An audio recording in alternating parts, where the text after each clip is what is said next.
gentleman from Wisconsin is recognized. Okay, we've already spent a lot of time on Mr. Strunk and Ms. Page, but they have obviously said things that you would consider that they had a strong bias towards Ms. Clinton becoming president, correct? We were concerned about their bias statements, yes. Right. Oh, and by the way, if something happens or they make decisions that favor Ms. Clinton and they have talked about bias towards Ms. Clinton, you will not say that it has necessarily affected their decision, correct? You will give them the benefit of the doubt in your paper? I don't know if it's right to say we give them the benefit of the doubt as opposed to we would go and look for the evidence to see if we could find evidence of bias. Okay, but if they make a decision that happens to favor Ms. Clinton or happens to hurt Mr. Trump, you do not by itself say that's an indication of bias. Well, I would say that with regard to the October decision to not prioritize the Wiener laptop and prioritize the Russia investigation, we reached the determination we were concerned that it could have evidenced bias. Okay. Now, there were 5 other people that you mentioned specifically in the report that apparently said things that would indicate they either did not like Mr. They did not like Mr. Trump, correct?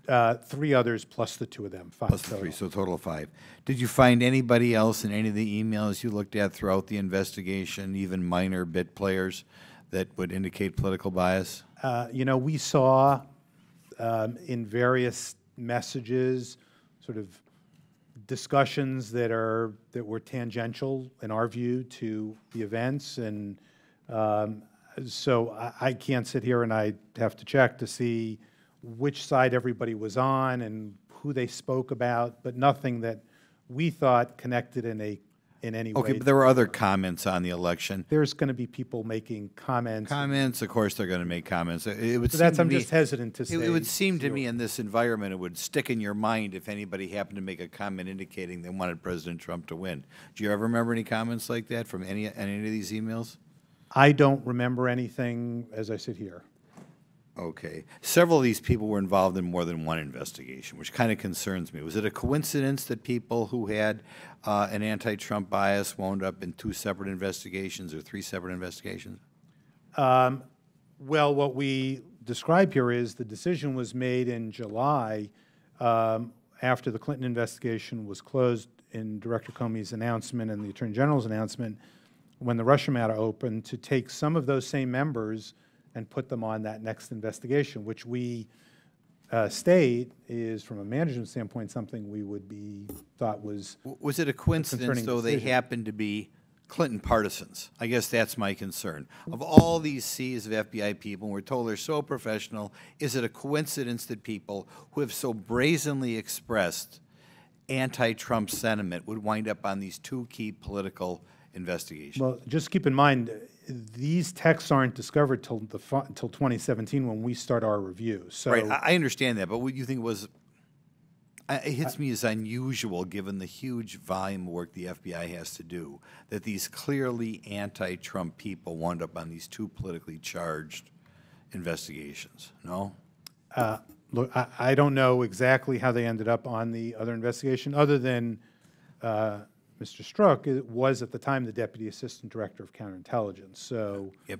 Are you investigating the Russian investigation? We are now looking at, in light of the referrals we've had over the last several months, the question about the FISA issues that were referred to us, as well as the campaign-related questions that have been referred to us. Okay, but you're not prepared yet to talk about any information. No, it would certainly Political be bias or premature. not. We're still investigating it for the very reasons that people have expressed concern about the I'll give you a broader question, which involves not just this investigation, but the whole, what we'll call the swamp. I don't mean this to be a partisan thing, because I think this is an unusual presidential election. It wasn't really a Republican versus Democrat election. It was kind of a swamp versus non-swamp. Because a lot of the Republicans, I don't think, wanted Mr. Trump to win either, because they were kind of wedded to the swamp. When I look at the voting results in the District of Columbia and surrounding areas, I think the whole country in general is about half Clinton, half Trump. But you look at Montgomery County, 19% Trump. Alexandria County 17%, Arlington County 16%, Prince George County 8%, District of Columbia 4%. We're living in an area here which is just so out of whack with the rest of the country, you know, so right across the board that it's hard to believe. Are we in a situation here in which, not just regard to the FBI, but other federal agencies as well, we have to worry that political bias may creep into decision-making? And my constituents are worried, IRS, EPA, everything, that if it's known that they are supporters or people who want to reduce the swamp, that these agencies may come after them. Is this should be an overriding concern of people living in this rather unusual area here?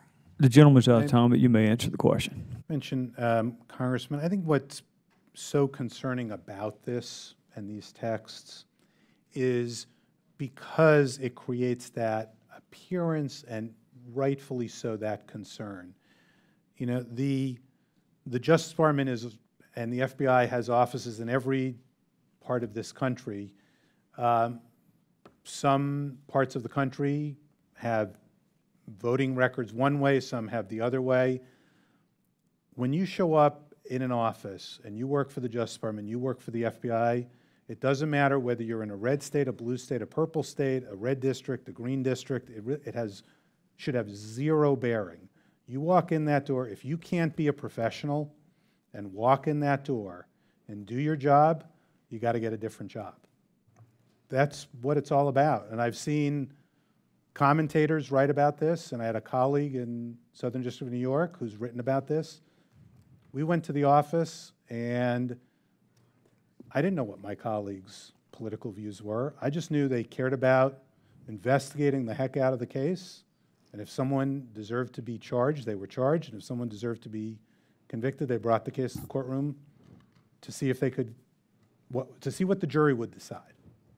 And that's what the Justice Department's about. And if you can't walk in the door and leave your views behind, you got to get a different job. Gentleman yields back. The gentleman